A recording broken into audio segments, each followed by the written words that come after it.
ca beneen ponk daanaka loolu sax mooy question d'actualité bi nga xam ne ni ki tey le 14 yamoo ak altine mu premier ministre demoon fee ci hémicycle ba assemblée nationale fa nga xamante ni rek mooy pencu ndaw réew ma ngir rek question bi nga xam ne mooy question d'actualité bi tënku ci li nga xamante ni mooy fukk ak ñeenti question maanaam 14 questions yoo xamante ni moom lañ ko jagleel moom le premier ministre mu fas yéene ci daal di répondre comme ni ko juriste Diouf Cheikh Tidiane di waxee tout le temps am obligation répondre ñi nga xamante ni mooy président groupe parlementaire yi ñi ci des bu leen neexee mu daal di leen di délégué tey Cheikh Tidiane nekk dem nga defoon fii ay révélation yi dinañ ci ñëw waaye laata ñoo ñëw ci yooyu les révélations tey dañuy daal di desandi ci forme bi nga xamante ni tey moom nga gisee li nga xam ne mooy question d'actualité bi. waaw soxna Ndeye Astou tey donc da ngay seetaan assemblée nationale nga am fierté. parce que lan moo tax ngay am fierté. lu tax. tout d'abord soxna Ndeye Astou c'est une première. ñu am premier ministre bu ni mel. boo xam ne day dem répondre aux questions d'actualité. teg ko ci timing teg ko si saa su ko assemblée nationale soxlaa mu dem parce que loolu boo demee n'est-ce pas règlement intérieur obligation la. ngay article 92 da la koy expliquer. maanaam ñëw ci assemblée nationale. maanaam weer bu dee benn yoon sax war nga en tant que premier ministre war nga mën a ñëw assemblée nationale. ànd ak say ministre wala nga délégué ñu ñëw wax ci. actualité répondre aux questions n'est-ce pas d'actualité. donc tey ci ñu gisee ku mel ni premier ministre Ousmane Sonko. mu ñëw jàkkaarloowaat ak les représentants n'est-ce pas du peuple. loolu fierté la. ñëw war a wax ci actualité mais aussi ñëw war a leeral lu baree bari loo xam ne xawoon na lëndëm mu ñëw waaye mu ñëw ànd ak ay ministre am yoo xam ne tey jii am na question yoo xam ne mën na jàpp ne am na ay ministre am wala ñenn ci ñoom war nañ koo mën a leeraange goo xam ne Sénégal yëpp nañ comprendre mu délégué jox leen ñu def lu ni mel waaye soxna Ndeye Astou da ngay gis un premier ministre très serein comme d'habitude serein comme d'habitude koo xam ne ku responsable ngay gis Ousmane Sonko très responsable comme d'habitude très serein comme d'habitude kenn mënu ko perturber. dëgg la amul kenn koo xam ne mën na ko perturber. même buy dugg ci assemblée nationale da nga koy xool da ngay gis ne kii Ousmane Sonko démb moo ñëwaat ba léegi. maanaam Ousmane Sonko boo xam ne kenn mënu koo déstabiliser. damay boycotté wu man nii laay demee yooyu lijjantiwul loolu. chaque jour même entrée bi lay am c'est ça parce que moom dafay jàpp ne. Ousmane Sonko buy ñëw. jàppul ne. bu ñëwee dina fekk ko war a mën a déstabiliser déedéet day jàpp ne peuple sénégalais la ñëw pour waxal. parce que ñi fi toog dañ leen wooye représentant du peuple. mais moom day dem au-delà. maanaam ñoom ñiy représenter peuple da leen di jéggi dem ci peuple bi koy seetaan télé. ñoom lay waxal. ba li muy wax lépp ñëpp koy comprendre ba léegi ñu ngi ci forme soxna Ndeye Astou ba am na benn ministre buy wax français mu ne ko waxal wolof. loolu yëpp ci forme la. pour ñun ñi comprendre parce que Ousmane Sonko dépassé na ñiy toog woon foofu de Sénégalais lambda yi toog woon seen kër. ñenn ñi xam ne mosu ñoo jàng école xamuñu maanaam mënuñu lire mënuñu n'est-ce pas bind. ñooñ la doon gën a waxal. pour ñu comprendre ay Sénégalais lañ parce que ñoo la voté aussi. c'est très important 130 députés yi ngeen am ñoom dañ see participer massivement. donc ñooñu pour ñuy comprendre faaw ñu wax lu ñu dégg. effectivement faaw ñu wàcc niveau bi. waaye terewul information yi ñu war a jot dinañ ko jot. kooku moo ñëwoon tey. Ousmane Sonko moo ñëwoon tey waaye Ousmane Sonko tey ba léegi ci forme bi. da ngay gis n'est-ce pas ki ñu woowee président de l'Assemblée nationale. moom it mu wane benn rôle bu am solo boo xam ne ku ne war nga ci jàngat. ñëpp xam nañ ne Ousmane Sonko ci parti mooy leaderu El Malick. gannaaw suñu borom fi El Malick toog sax Ousmane Sonko moo ko fa teg. ci barkeem maa la wax loolu mais tey El Malick. comme d'habitude parce que El Malick noonu la mel. le président de l'Assemblée nationale mooy dafa yemale ñëpp. moom dafa respecter le règlement intérieur de l'Assemblée nationale. effectivement ba tey sax boo seetloo am na benn question boo ñu posé n'est-ce pas. ki ñu wooyee le premier ministre Ousmane Sonko. Ousmane Sonko toog jot a commencé El Malick xamal ko carrément ni ko soit da ngay taxaw wala nga ñëw taxaw fii. xam nga la ko Ousmane Sonko wax. te Ousmane Sonko wax dëgg da ne ko da doon commencer rek mais da doon déléguer benn ministre. mais foo xam nga lan nga ci jàng. ne El Malick joue très bien son rôle en tant que président de l'Assemblée nationale. parce que su fa nekkoon naan kii sama leader la lii ni nangam naan David dafay respecter le règlement intérieur de l'Assemblée nationale. te Ousmane Sonko tamit ak respecter le règlement intérieur de l'Assemblée nationale. xam nga fan nga koy gën a xamee. Sénégalais yi nañ dem au-delà. nañ seetlu tey prise de parole yu Ousmane Sonko. Ousmane Sonko suy wax li muy wax importance bu mu mënti am. su ko président de l'Assemblée nationale ne ko doy na jeex na sa temps mat na day arrêté. am na ci sax benn moment mi ngi naan question bi daf may permettre. waaw ma très bien jeexal la ma commencé woon. très bien kon donc am na lu mu waroon a finir mais heure ba moo jot. très bien 8 minutes jot na mu war a dem ci leneen. kuy wut ku respecter le règlement intérieur ak kuy wut ku respecter loi boo jàppee Ousmane Sonko taxawal foofu. bul demaat fenn effectivement su ko neexoon mu ñëw indi ñodd autorité ah. tey bu insisté woon ci yenn point peut-être El Malick mën na nekk ci possible boo xam ne xëy na mën na ko may ay secondes mu yeggali. mais déedéet saa su El Malick ne. doy na sa temps jeex na Ousmane Sonko day arrêté bu doon wax phrase sax fa la koy daggee. dem toog xaar bu ñëwaatee mën a yeggali. maanaam nekkul koo xam ne day violer n'est-ce pas le règlement intérieur. alors que ñeneen ñi kulunaay. ñi boycotté loolu la ñu waxoon seen point de presse naan day violer règlement intérieur nangam loolu fan la ma sa am. président de l'Assemblée nationale bu nul. waaw yooyu la ñuy wax te moom moo leen gën a jàng ñoom ñëpp.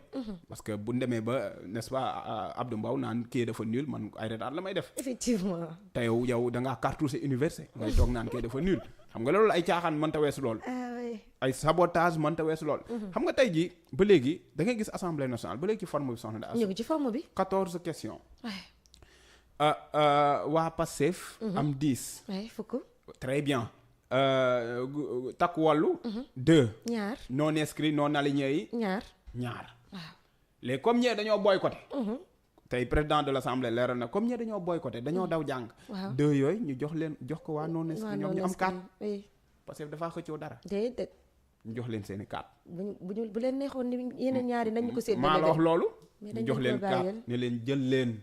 loo leen bëgg wax kaay leen ngeen taxaw ngeen wax amul benn problème. effectivement parce que yéen dañ jàpp ne peuple bi moo leen yónni. te da ngeen fi war a taxawal peuple bi. waaye peuple bi votel la yónni la nga war a dem ca la mu la yónni nga ne dew ma. mooy ñi boycotté loolu lañ def. dëgg la kon tey jii da ngay gis ne assemblée nationale. si xam-xam. si calme si sérieux tey la gën a jàll. ndax lan. kon leeral na. oui. les éléments perturbateurs tey la gën a leer. dafa mën ñu doon perturber. waaw ay éléments perturbateurs yi tey ñoo fi nekkul. d'accord assemblée dafa neex. assemblée tey. xam-xam dafa gën a génne. sérieux dafa gën a ne. waaye aussi surtout côté temps tey perdre ñu benn yoon temps. moo tax ñu teel a pare. effectivement par rapport ak bu le passé. très bien kulu naa yi éléments perturbateurs yi. ñi nga xam ne classe dañuy perturber rek bu ñu fi nekkoon ba léegi heure bii ba léegi mu ngi am. boobaa ñun dañuy toog duñu wax duñu def dara parce que ñun ñu ngi toog di xaar mu jeex. élément perturbateur yi suñ fa nekkoon ñi xam ne perturbé rek. monsieur le président ne damay wax par force comme ay Abdou Mbow damay wax par force. jël benn article jaxase ko ñooñ buñ fa nekkoon ba léegi. ba léegi pareegul jeexagul. mais ñoo fi nekkul ñoom ñoo daw jàng. waaw léegi daw jàng bi ñu daw jàng.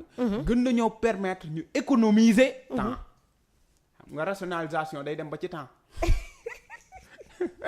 nga ni rationalisation waaw day dem ba ci temps day tëb dépense dem ba ci temps. kon fi ñu toll dañuy rationaliser temps tey dañoo rationaliser temps.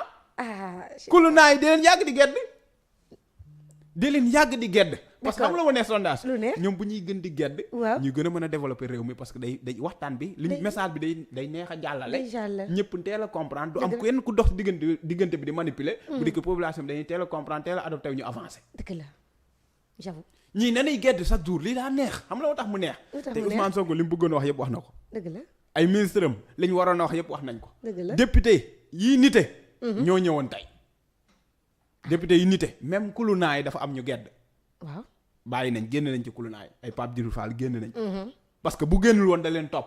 dana leen maa lànk li ngeen def yëfi dof la ñëw ma.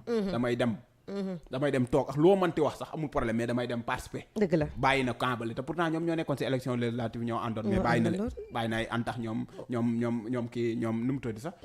ñoom anta ak waa kër Barth yi ñoom ñu àndoon seen xaw ma nu mu tudd sàmm jikko sàmm sa kàddu yi ñoom ñëpp bàyyi na leen parce que bu leen bàyyil woon day ànd ak ñoom anta man kay kalmu temps yi bu Pape Djibril bi te woon naa xam naa ne lii la doon wàcc. bii nag liñ naan li kii doon tooñee li Pape Cheikh Diallo doon tooñee kii Oustaz Assane naan ko ren quartier général sa quartier général la. waaye tey jii nii question d'actualité. bu Pape Djibril Fall la woon. c'est-à-dire kulu naa yëpp daw. moom mu ne daa bëgg guerre bi. gars yi dañoo daw bàyyi ko place bi. bu nekkee ci football nu ñuy woowee. meilleur buteur wala.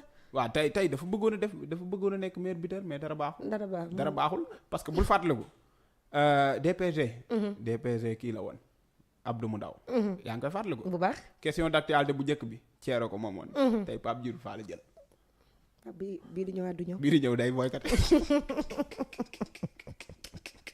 c'est que feet gi loolu la mooy ku ñëw boo encaissé dootoo ñëwaat affaire bi loolu la moom. loolu problème mbir mi looloo tax mu doy waat c'est-à-dire ku ñëw ba jot dara dootoo ñëwaat te li ci gën a neex mooy. mooy lan chaque. ba léegi ci forme bi ah. ba léegi ci forme bi lañ nekk nii loolu ci gën a neex. chaque assemblée nationale dina am kuñ toroxal mu ne nii mu ne nii wala tey am na benn image Pape. da ngay gis Pape ne nii. di chaque jour am ku ñëw koo xam ne. yow yaay moome. yow yaay am loo jot natt bi nga teggi mooy tax bii di ñëw doo natt doo bokk. bàyyi yooyu nag. comprendre waaw léegi nag tey assemblée noonu la dundee. nga gis vraiment député yi laaj ay questions yu am importance. waaye n'est-ce pas premier ministre ak ay ministre am. ñoom it ñu apporter ci ay réponses yoo xam ne képp ku ko dégg da ngay xam ne lii. moo yenu maanaa. dëgg la nga gis président de l'Assemblée nationale boo xam ne. dafa def rôle am timing bi ak lépp ñu respecté ko. ba teel a pare waxtaane fa actualité boo xam ne gëm naa ne Sénégal yi dugal nañ ko seen bopp bu baax. am na solo bu baax a baax juriste Diouf Cheikh Tidiane donc ñu nekkoon ci forme bi nekki tey ci assemblée nationale mu nekk question d'actualité boo xamante ni premier ministre dafa demoon foofee ngir répondre ay questions ñu toll ci nombre de 14 comme ni mu ko rek sendee léegi 10 questions pour Pastef 10 ñaar yi pour non alignés yi yeneen ñaar yi pour Takku Wallu Sénégal mais dañu gis ni Takku Wallu Sénégal dañoo boycotté li nga xamante ni mooy foofee ci assemblée nationale ñu jëlaat seen ñaari questions daal di ko jébbalaat ñi nga xam ne mooy non inscrits yi ñu nekkoon ci forme bi léegi nag dañuy daal di dugg ci fond bi juriste Diouf Cheikh Tidiane déjà dañu koy njëkkee ak ki nga xamante ne mooy Thierno Alassane Sall daanaka moom le premier ministre Ousmane Sonko am na ay kàddu yoo xamante ne nekku fi waaye jébbal na ko comme ni nga waxee woon démb ni am na ci ñoo xam ne daañu leen répondre même bu nekkee ni nekku fi donc mu xamal ne ko rek moom am na koo xamante ne woon mi ngi woon ci li nga xamante ne tey jii mooy gaz beeg yu ni mel fi ñu tollu tembe foog na ne moo gën a set ñëpp foog na ne moo gën a jub ñëpp waaye nag am na loo xamante ni xam nañ ko ci lu ni mel ba ki nga xamante ne mooy Thierno Alassane Sall sax ci loolee mu gis ci boppam ba daal di def ab post ci page Facebook am dem bay invité la presse à ce que ñu daal di organiser benn débat entre moom ak Ousmane Sonko ndax fi ñu toll foog na ne daal loolu mooy faj lu ni mel juriste Diouf Cheikh Tidiane sa gis-gis sit ci déjà réponse bi nga xamante ni moom Ousmane Sonko daal dina ko yónnee ki nga xam ne mooy Thierno Alassane Sall laataa ñoo ñëw ci publication bi nga xam ne def na ko ci page Facebook am. waaw soxna Ndeye Astou xam nga tey jii. le premier ministre. oui. newoon naa la fii keroog dina am lu mu ñamal ñi ñëwul. ñi ñëwul ku nekk fa nga toog di nga